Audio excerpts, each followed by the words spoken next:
Buenas, bienvenidos a este vídeo de unplandivino.net. Vamos a leer y comentar este texto y a ver cómo le da la vuelta a la humildad. La verdad divina le da la vuelta a la humildad por completo, como hemos visto en esa definición que es desear todos los sentimientos, desear sentir todo lo que tengo ahí en el alma. Y esa definición, bueno, ahora lo vemos, el tema de los significados habituales y eso, pero vamos primero con el texto que tengo en la web escrito recientemente, en base lógicamente a lo que nos enseñan Miller y Mary. Aquí no inventamos prácticamente nada. Entonces, decimos que las leyes son amorosas. O sea, fijaros, las leyes, incluso la gravedad, el hecho de que tengamos leyes físicas, ¿no? Y todo es amoroso pese a que no lo sintamos por nuestra anestesia, digamos, emocional, por nuestra falta de humildad, en realidad también. O sea, las leyes que estructuran la realidad están hechas por un creador amoroso e infinito, por cierto. De hecho, las leyes, todas ellas expresan los principios, la personalidad, la naturaleza, como hemos visto en varios vídeos ya, y lo hemos comentado con Clau, con Ana, etc. Y ahí tenemos una página dedicada precisamente a los principios y leyes de Dios. Bueno, entonces, los hechos, las cosas que ocurren, lo que nos pasa, digamos, es amoroso, en ese sentido indirecto. O sea, como poco lo es en el sentido indirecto, si queréis, porque como estamos en error, pues no, si nosotros ya interpretáramos todo lo que nos pasa, lo sintiéramos como amoroso, no tendríamos ningún problema.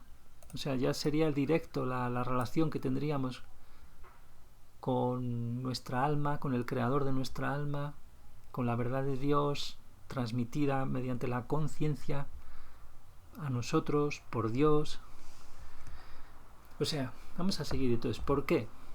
Las intenciones, ahora pongámonos en el caso en el que estamos anecdóticamente en esta tierra caída. Las intenciones que hay tras muchos actos no son amorosas, claro. O sea, esas intenciones a menudo se basan en errores bloqueados en el alma. Por ejemplo, el caso paradigmático. A Jesús, aunque a él ya no le importaba morir, ni le dolió en el sentido así, en ese momento cuando está en el estado ya de unidad con Dios, en el cuerpo físico, pues está rodeado de gente con muchas intenciones, ¿no? Y vimos que esas intenciones en error se ven excitadas por la presencia del amor puro, ¿no?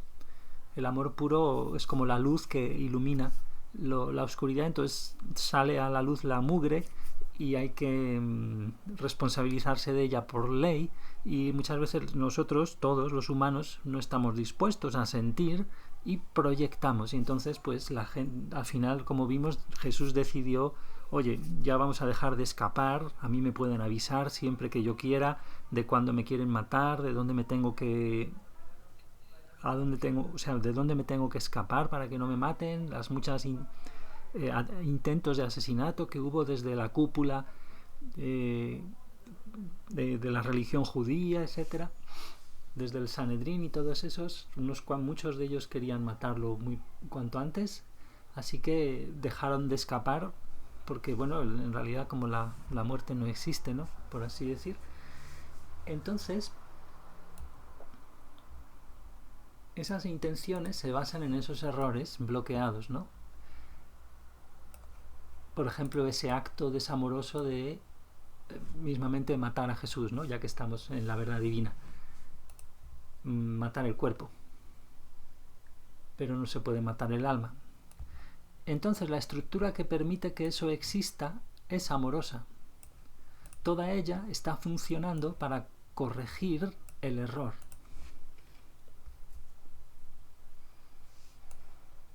O sea, aquí, como estamos en una tierra caída, pues el principio de redención, como lo llama Jesús, pues está funcionando a tope, ¿no? O sea, lo vemos expresado porque se necesita, lo vemos expresado en todas las leyes, es decir, en todo lo que vivimos como hechos que están estructurados en su verdad por las leyes amorosas de Dios. Entonces vamos a ver qué tal, si sigue la grabación. Sí. Bien. La estructura que permite eso, que eso exista, es amorosa, toda funciona para redimirnos.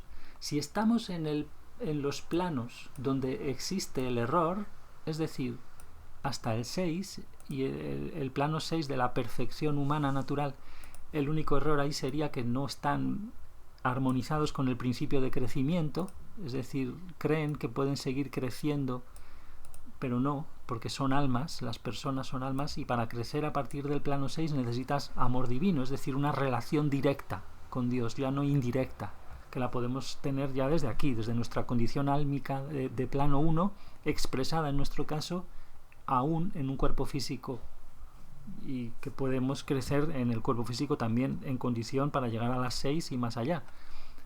No hace falta cambiar de ubicación cósmica y pasar a la antimateria, por así llamarla, a la materia oscura, no hace falta.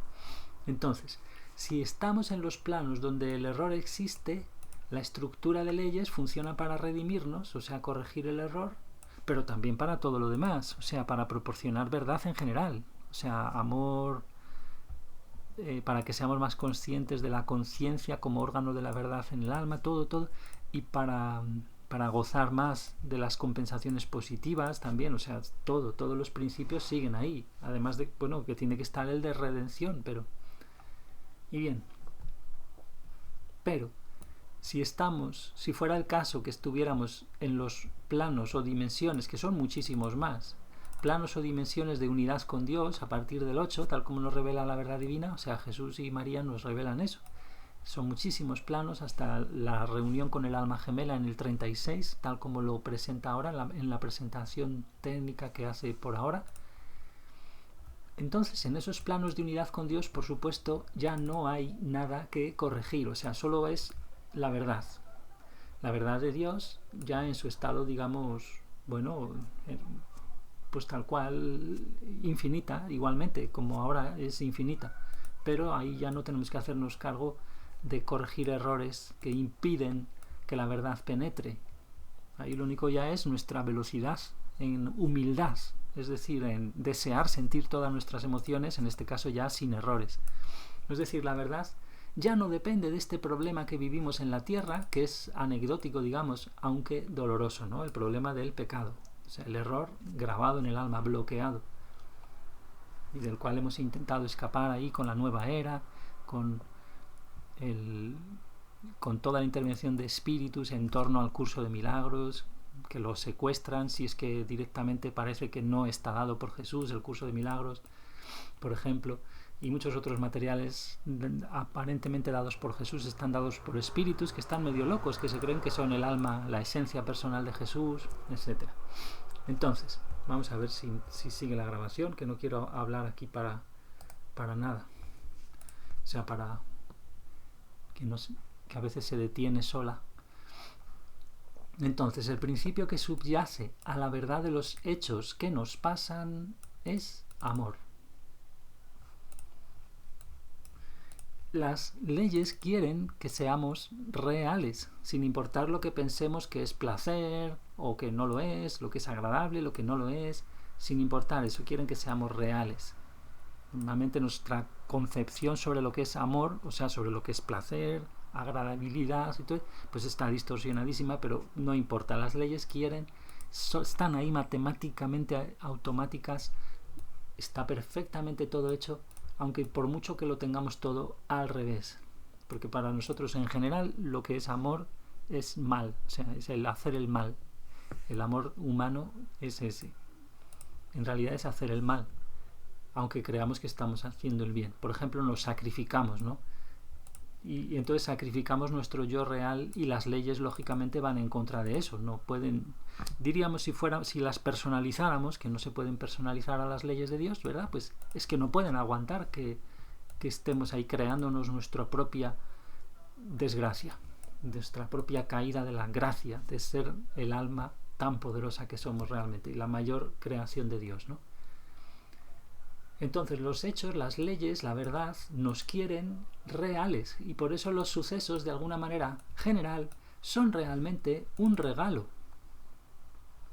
Entonces, vamos al tema ya de la humildad y la valía después de esa introducción. Entonces, estas leyes nos quieren hacer humildes, que vimos que esa es una de las cualidades, 5 cualidades que por ejemplo en el 2013 presentaba, añadiendo fe y voluntad a las 3 de las que habló en el 2011 Jesús, hablaba y remarcaba que forman parte del camino fundamentales la humildad, la verdad y el amor, entendidas como lo hemos visto y están en la página guía. Bueno, pero ahí esa humildad, por ley, las leyes nos quieren hacer humildes para poder ser el yo real, que es lo más grande, o sea, el alma. O sea, fijaros qué paradoja divina, pero solo parece paradoja por la concepción de humildad que tenemos los humanos, que quizá luego pues leemos la definición básica y todo eso.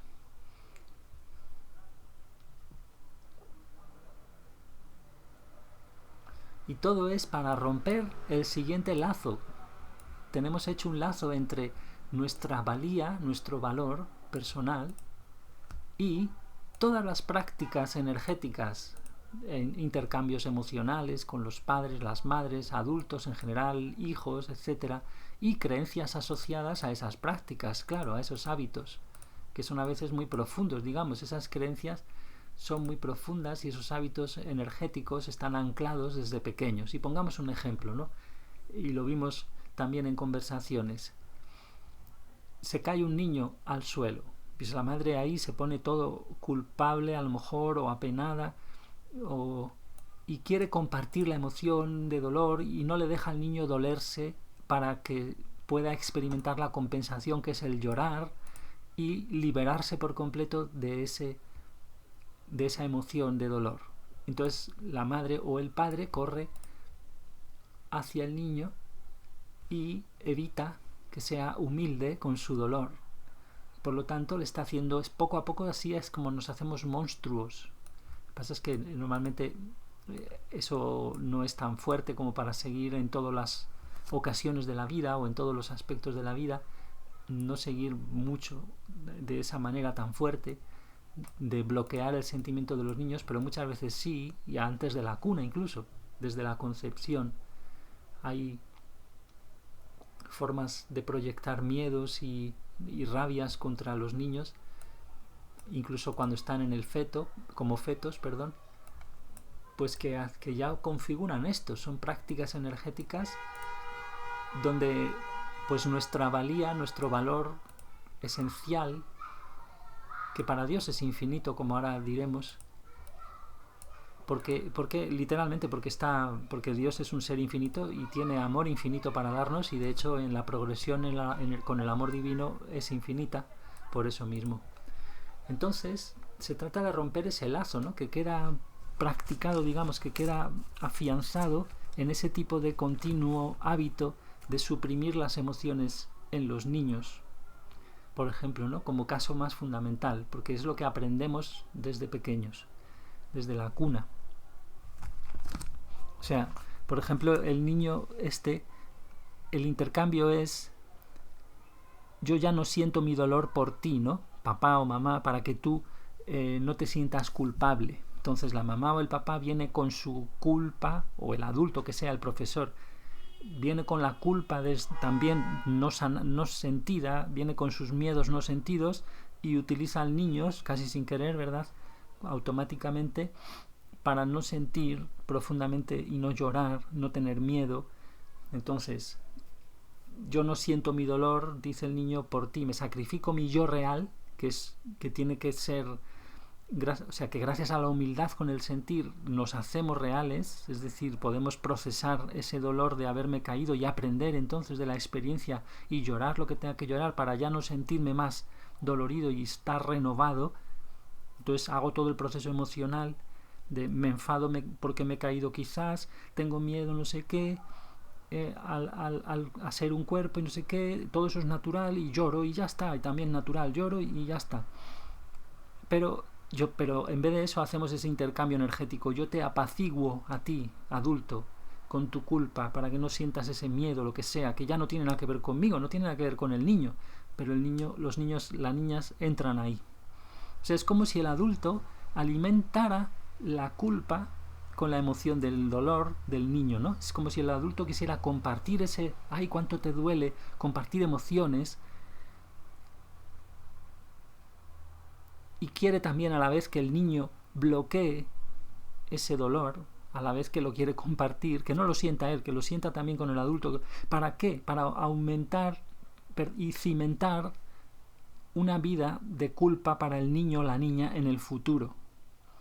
O sea, así esa culpa del adulto no sanada relativa a emociones superficiales que bloquean sentir sus emociones causales de penas de infancia, miedos de infancia, esos adultos se propagan a sí mismos, propagan esa enfermedad, esa tristeza de la existencia, ese pecado en el fondo, y haciéndose como dioses de sus propias creaciones, de los niños, que no son suyos, son de Dios, pero son eso, el Dios adulto hace a su semejanza, ese padre, madre, profesor, tutor, a semejanza de él, con esos hábitos energéticos, hace que la valía del niño dependa de ese proceso, dependa de esa tercerización, como dice Claudia, de estar ahí pendiente de adicciones emocionales, lo que son entonces adicciones emocionales. Yo no siento X cosa, tengo miedo a sentir X cosa, y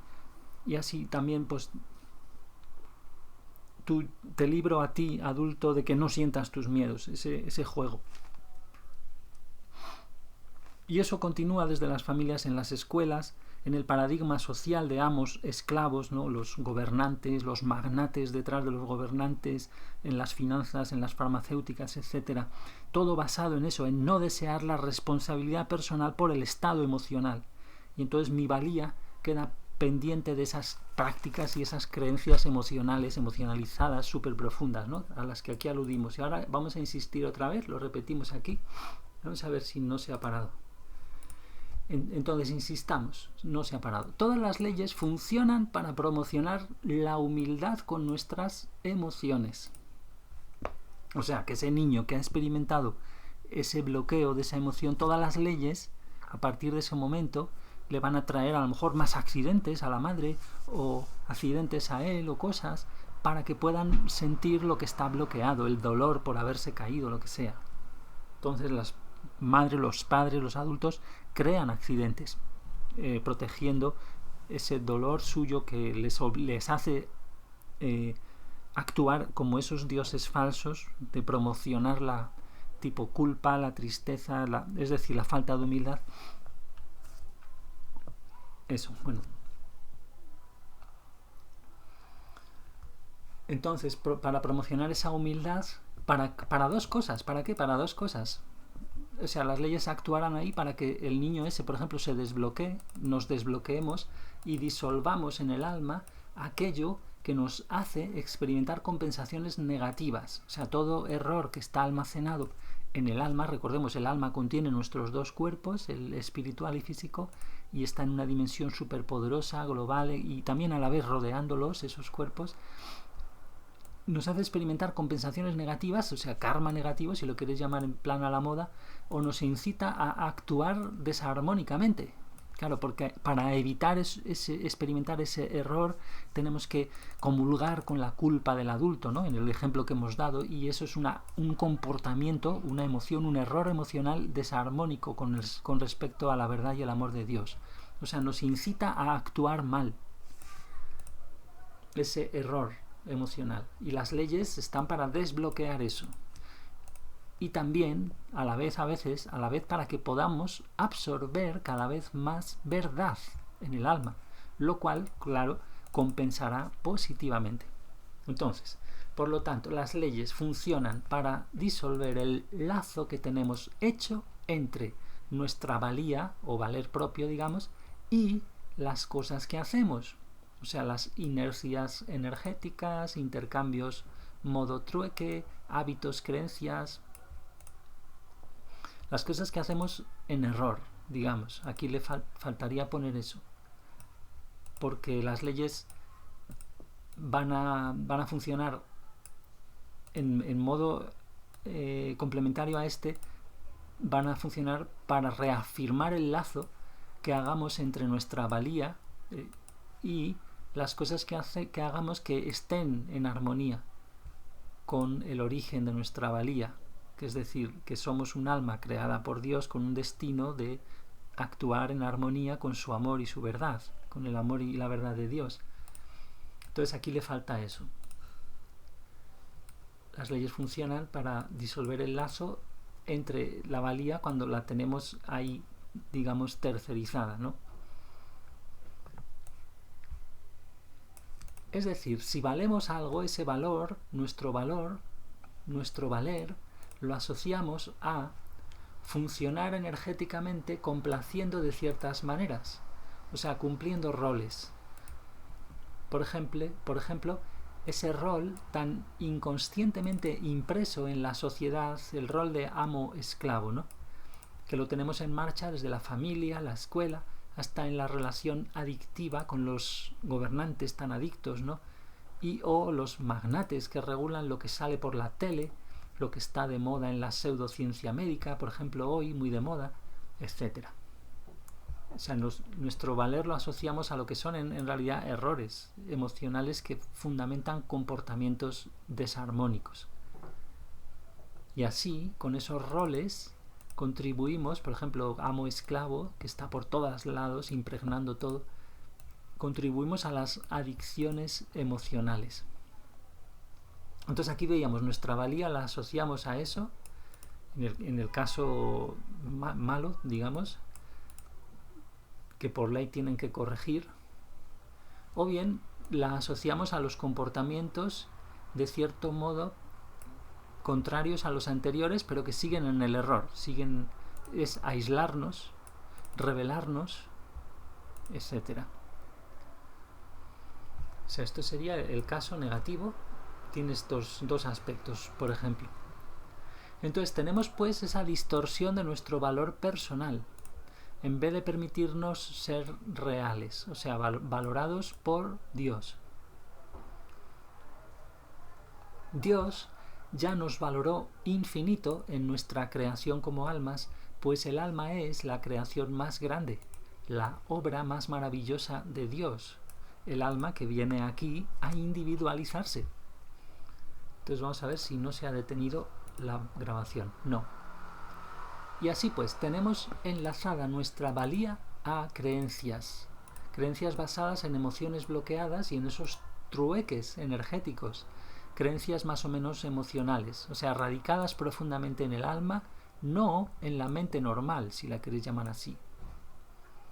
O sea, son creencias relacionadas con todas esas prácticas energéticas, por ejemplo, complacer adictivamente a un adulto, en el caso ese que hemos visto, para no sentir nosotros o ese adulto no sentir X miedos, X penas que haya de otros eventos por ahí, ¿no? De otros almacenajes que se han hecho en el alma. O son creencias, digamos, que creadas por esas prácticas energéticas adictivas. Como hemos visto, compartir emociones erradas, quererlas compartir con los hijos por culpa, cosas así, conmiseración, aliviar, ser aliviados, en ese sentido. Es decir, adicciones emocionales, tal como la hemos visto mucho. En realidad, todo eso que gobierna nuestra vida, que son las adicciones emocionales, todo ese aliviar, etc., no es amor en absoluto. O sea, no es amor a los ojos de Dios.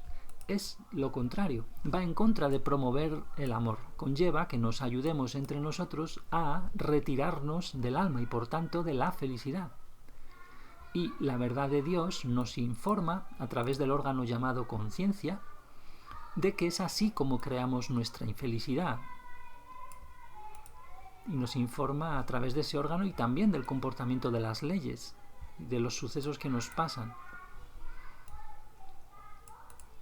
Pero la verdad de Dios no nos dice, no lo hagas, no hagas esto. No.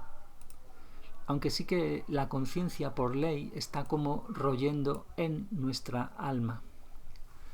Bien, entonces el último apartado, enfermedades y accidentes y demás, ¿no? Básicamente, por ejemplo, todas las enfermedades son para que seamos humildes con las emociones que no queremos sentir, miedo, penas, etc. Y también los accidentes son para eso mismo. Por ejemplo, cuando se muere un hijo, cuando se le muere a un padre, una madre, un hijo, como le pasó a Hammer, este famoso médico del siglo XX, que descubrió cosas a nivel de la relación entre el cuerpo espiritual y el físico, digamos, el cuerpo energético y el físico. Un mapa de las enfermedades que puede ser un paso hacia el alma, ¿no? Porque vimos también el caso más del alma, más profundo de Andrew y más simple a la vez, donde en conversación con Jesús pues se describen claramente las emociones de bloqueo que le servían a este señor para reforzar su cáncer, que moriría pocos días después de aquella entrevista que vimos despacio en grupo a veces. Y esas emociones también causan la ley de atracción global para el planeta. Las emociones en error, también si no fueran en error, pues también todo lo que hay en el alma se suma, ¿no? para configurar qué hechos vivimos, ¿no? Y entonces sucede, lógicamente, que a nosotros, al ser tan poderosos como almas, entonces el planeta no puede aguantarnos, es decir, el estado de las cosas no puede lidiar con un número ilimitado de almas que estén resonando en el error tantísimo, ¿no? Todas ellas nosotros con errores en el alma, ¿no? Bloqueando miedos, penas, etc. O sea, tantos millones de poderosas almas protegiendo el miedo, alentando ese bloqueo del miedo, tantos de nosotros creamos algo insostenible mientras no pase lo que sería más rápida solución, ¿no? Que es entrar en un verdadero proceso de arrepentimiento y de perdón, que como vimos hace poco ejemplifican cómo no quieren arrepentirse, lo ejemplifican multimillonarios, ¿no? En las pantallas de televisión, los magnates que pagan a los medios de comunicación, todo está bastante comprado, pues esos pobres hombres que están muy poseídos por sus heridas emocionales y desencarnados aplicados en esas heridas, actuando para modelarles, pues esos muestran una total falta de arrepentimiento. Y otro actor que vimos hace poco, y no es que tengan que arrepentirse de tener mucho dinero, no es por eso, es porque realmente están ahí mostrando la falta de arrepentimiento, se ve claramente, no tengo por qué explicar mucho. Entonces es muy simple, muy profundo ese proceso de arrepentimiento y perdón, tal como lo hemos visto ya un poco en las diversas páginas y vídeos. Y claro, las enfermedades no son para que hagan dinero esas personas, ¿no? Esos magnates, la gente adicta que está al mando de farmacéuticas, de estados, de medios de comunicación, que ahora mismo hay una alianza fatídica, ¿no? Global, además, entre esos poderes. Entonces, no están para que hagan dinero las enfermedades, aunque lo permitimos por falta de responsabilidad emocional, ¿no?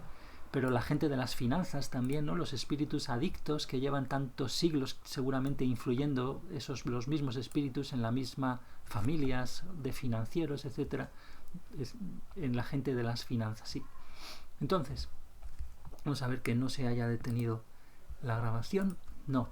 Los medios de comunicación de masas y los estados están vendidos a las muy ricas farmacéuticas y a otras empresas relativas a la industria química, digamos en general, ¿no?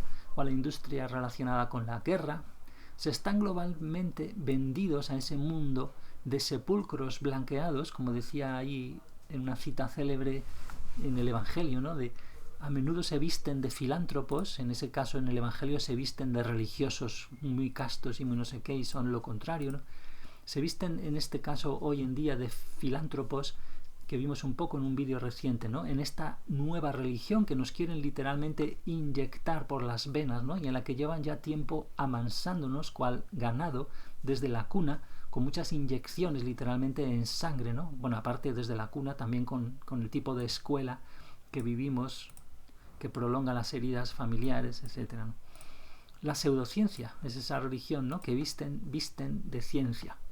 O esta ingeniería social realizada sobre nosotros, ¿no?, unas masas humanas que no queremos responsabilizarnos de la grandeza de ser almas, que en general no queremos arrepentirnos ni perdonar, que estamos amaestrados en parte para ello desde pequeños, para no arrepentirnos ni perdonar. Entonces, vamos a ver los significados de la humildad, así en la definición más básica: actitud de la persona que no presume de sus logros, que reconoce fracasos y debilidades y actúa sin orgullo. O sea,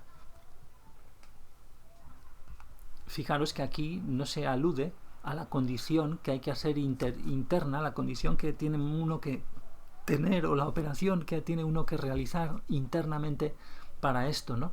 Y en el fondo, pues sabemos que es la definición que da la verdad divina, que da Jesús, ¿no?, que es el deseo de sentir todas mis emociones. Alguien que no presume de sus logros es que es capaz de sentir el miedo al fracaso, o el fracaso, lo que surja cuando fracasa en algo, y no lo proyecta, ¿no? Lo siente, lo procesa, y por eso reconoce esas debilidades, ¿no?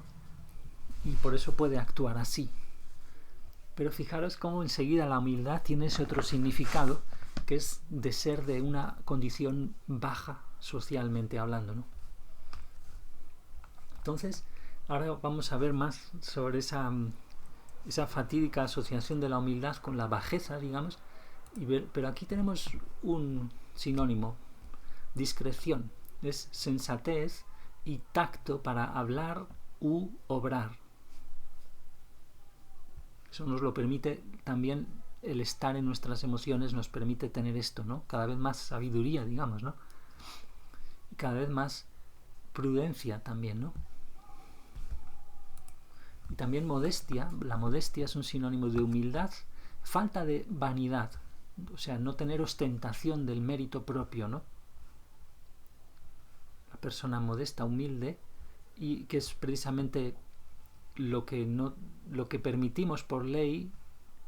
Como nosotros no tenemos humildad en el sentido divino que estamos viendo, permitimos que haya gobernantes que son ostentadores de méritos que además no son méritos. Muchas veces el mérito que tienen en una oligarquía de partidos, que no es una democracia, sino que es solo en la palabra es una democracia, solo se llama así, no tiene nada que ver con una democracia, no hay separación de poderes, pues ahí los políticos lo que ostentan es su propia maldad, ¿no? Porque han tenido que pisar a mucha gente para subir en el partido político, en la mafia que está pagada por el Estado, que es la mayor aberración que podamos imaginar, que una organización como un partido que tiene que ser de la sociedad civil para poder para que el Estado pueda vehicular o ayudar, servir a la sociedad civil. No, los partidos políticos los pagan los estados, reciben dinero de los estados, y entonces se crea ahí una mafia, y lo que ostentan son los deméritos, más bien, ¿no? Entonces la sencillez, la falta de lujo también se llama modestia, ¿no? Y aquí directamente, ya igual que pasaba en el caso de la humildad, vamos al significado de negatividad total, ¿no? A pobreza. Entonces la definición de humildad en la Wikipedia en español es muy interesante, como la ponen. Es breve, va muy directa. Dice que tiene acepciones como virtud que consiste en el conocimiento de las propias limitaciones y debilidades, como bajeza de nacimiento también. Ya vimos que pronto surge el significado deprimente, contrario a la verdad, ¿no? Bajeza de nacimiento, de clase baja u origen pobre, y también, ya para colmo, la sumisión, que ese es el problema que tenemos, ¿no? Estamos tan heridos por el paradigma de amo-esclavo que heredamos desde la familia y la escuela, que en cuanto se habla de humildad surge esta resonancia, ¿no? de la sumisión, y como no sanamos la herida y no queremos sanarle esos miedos absorbidos, y cuando hemos incorporado ese paradigma de amo-esclavo en la escuela y en la familia, no queremos entonces asociamos la humildad con lo que no es la verdad divina, ¿no? Sobre la humildad, que sería lo que hemos visto de desear sentir todas las cosas. Entonces esa sumisión es muy malinterpretable, ¿no? Y mayormente es negativo en realidad, porque no es someterse en el sentido divino al hecho grandioso de ser un alma, ¿no? Y sentirlo todo, no. Entonces se aplica a la persona que tiene capacidad para restar importancia a los propios logros y virtudes y reconocer sus defectos y errores, como veíamos en la definición del diccionario, ¿no? El término no solo se traduce como humildad, sino también como bajo o de la tierra y humus. Fijaros que el humus es la sustancia compuesta por ciertos productos orgánicos de naturaleza coloidal que proviene de la descomposición de los restos orgánicos por organismos y microorganismos descomponedores, se caracteriza por su color negruzco, etc. Esto coloidal, pues es cosas como la arcilla que permiten esa moldeabilidad, son también coloidales, son compuestos que, pues eso, la palabra dice, están compuestos por varias componentes que les hacen tener esa propiedad. Mezclas con agua, etcétera, de determinada manera, vesículas de cosas, etcétera. Entonces, en el pasado se pensaba que las emociones, deseos y depresiones eran causadas por irregularidades en las masas de agua. Debido a que el concepto alberga un sentido intrínseco, se enfatiza en el caso de algunas prácticas éticas y religiosas donde la noción se hace más precisa. Bueno, esta frase es un poco quizá pedantesca, ¿no? Miguel de Cervantes dice en el Coloquio de los Perros que la humildad es la base y fundamento de todas las virtudes y que sin ella no hay alguna que lo sea. O sea, sin humildad no hay ninguna virtud que pueda ser virtud. Fijaros qué interesante. O sea, opina así el príncipe de los ingenios, que llama aquí a Cervantes en un artículo un poco, digamos, tendencioso, pero bueno, se llama así en la tradición. Parece que la modestia y la discreción mejoran las demás virtudes y enriquece la personalidad. Desde el punto de vista virtuoso, consiste en aceptarnos con nuestras habilidades y defectos, sin vanagloriarnos por ellos. Del mismo modo, la humildad es opuesta a la soberbia.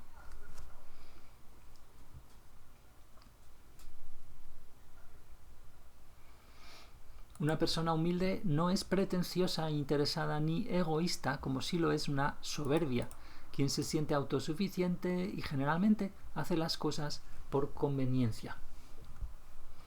Entonces podemos ver la etimología de humildad, según el diccionario de aquel señor chileno que tiene etimologías.dechile.net. La palabra humildad viene del latín humilitas y esta deriva, el sufijo itas indica cualidad de ser, pero deriva de la palabra humus, que significa tierra. La palabra humildad está, y fijaros, este concepto nos saca literalmente, la etimología nos saca de la verdad divina, porque hemos dicho antes, esas cualidades, humildad, verdad y amor, y también la fe y la voluntad, son cosas que seguiremos ejerciendo igualmente en un estado de unidad con Dios, donde ya no hay errores, o sea, donde ya no hay una tierra caída, ¿no?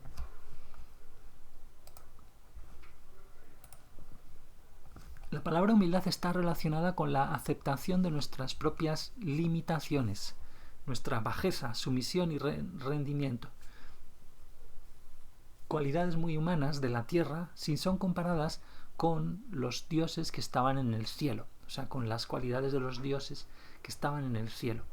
O sea, fijaros cómo eso es un concepto tan distorsionador, ¿no? Por lo que acabo de decir antes. De la palabra humus tenemos también inhumar, humano, inhumado, humildad, y póstumo. Se vincula con la raíz indoeuropea dgm, ¿cómo se diga eso? Dgm, que estaría presente en el griego kamai, que significa en tierra, y en la palabra camaleón. aquí nos dice el humus es la capa más fértil de la tierra, una contribución que han hecho al diccionario. Y bueno, pues podéis ver también la página sobre las virtudes en general en la Wikipedia. Es interesante ver cómo se distancia de la verdad divina, ¿no? Porque ya se consideran proyectos ideales, ¿no? Si llamamos a la virtud y la humildad la tenemos como una virtud, no es nada ideal, es una práctica continua que además sigue eternamente, ¿no? Si aceptamos la vida eterna aceptando amor divino, ¿no? Entonces eso de idealizar las virtudes es completamente absurdo cuando hemos visto que ya somos un alma, es la creación más grandiosa de Dios y es tan poderosa, ¿no? Pero todo en la sociedad está hecho de alguna manera para vehicular el paradigma amo-esclavo y cerrar la herida sin sanar, no arrepentirse de verdad, todo lo que hemos visto, ¿no? Entonces aquí en este artículo viene esta historia sobre la virtud, pero bueno, no lo vamos a alargar más. Esta es muy interesante cuando habla sobre Platón. Aquí, por ejemplo, que habla sobre Sócrates, la virtud es aquello que nos ayuda a conseguir el bien mediante razonamientos y la filosofía. Pero la filosofía, lógicamente, se ha distorsionado mentalmente durante todos estos miles de años porque Sócrates, digamos el fundador en nuestra tradición occidental, bueno, en la tradición occidental, en esta pequeña parte del mundo, es amor a la sabiduría. La sabiduría nada tiene que ver con leer filósofos, ¿no? Para nada, es más práctico imposible. Y Sócrates era una práctica, no tenemos nada escrito, ¿verdad? Al parecer. Y por un buen motivo. Igual que Jesús, por ejemplo, tampoco dejó escrito, ¿no? Es una vida que se escribe en el alma, ¿no? Más igual que nosotros estamos escribiendo en el alma nuestras vidas con nuestros actos.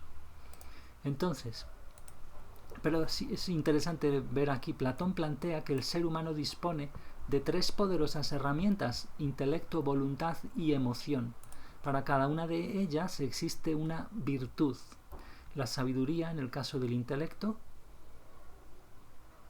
la valentía en el caso de la voluntad y el autocontrol en el caso de la emoción.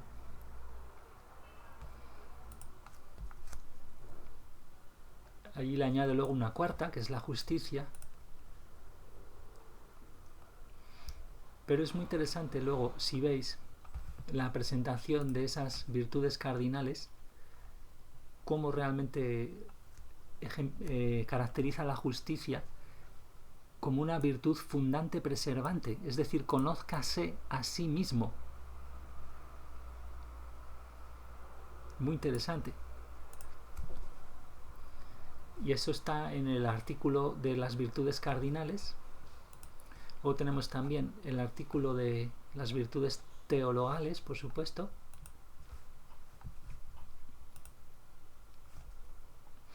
Y bueno, pues hasta aquí el vídeo y muchas gracias y hasta el siguiente.